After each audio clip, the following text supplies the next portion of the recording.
may bundag o may udto, may gabi. Ani nga napod katakaron sa site ni Engineer Lobo Dio Lobo sa West Mangubpo, Tagum City, sa iyang site nga ipanag-iyahan ni Ma'am Mrs. Dorado Sheila. Mao kani karon ang sitwasyon sa project ni Engineer Lobo diri sa Tagum. Naka-interviewon karon na usa ka leadman diri sa project. May butag sir. Oy, mamuntag sir.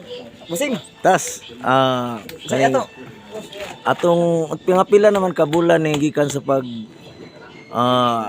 layout ay kuana kaning balaya ni Ma'am Sheila. Dapat sa kwan.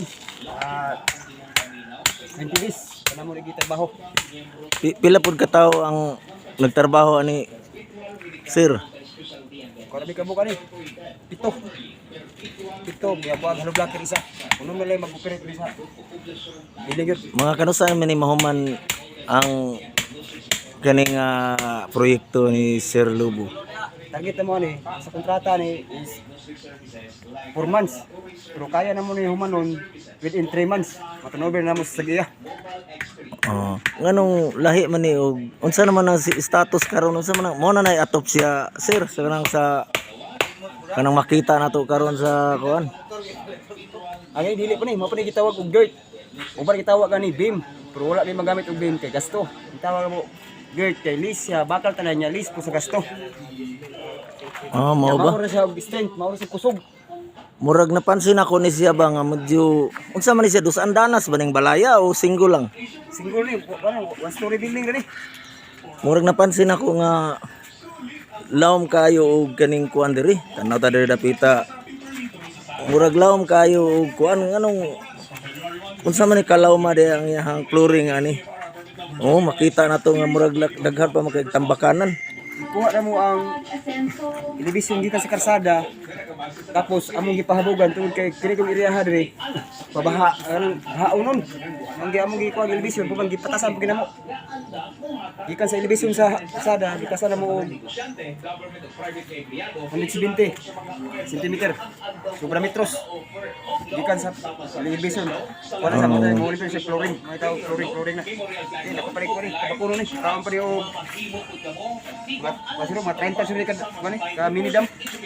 Nganong kinahanglan pa man og kanang ingon ana diretso na siya atop sir kanang ganing ni ang atong makita karon o napa na extension. Mano gitawag og GERD. Wala may magamit og beam, hindi GERD. Ipo pa siya. Nahuli sa ko pa siya, muli hilin to sa ceiling.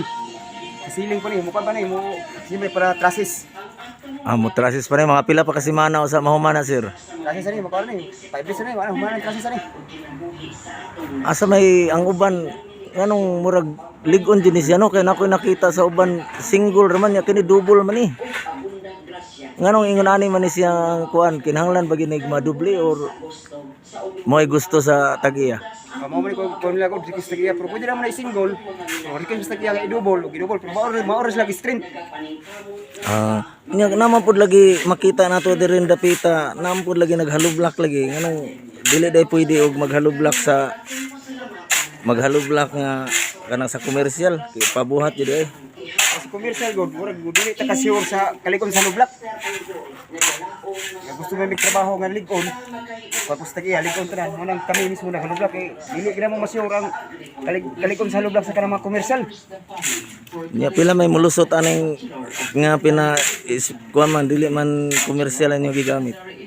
Kamo ang Sa isa ka sako. isa ka sako mo pagawas kini 60 or 70. Kay mao gina pinakalikon sa lublak.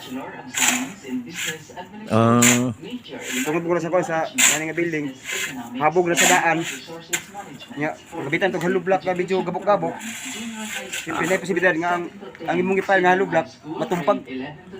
So, mo update na pud mi karon sunod semana kung unsa na status aning building nga para mag-atop na magha mo sir.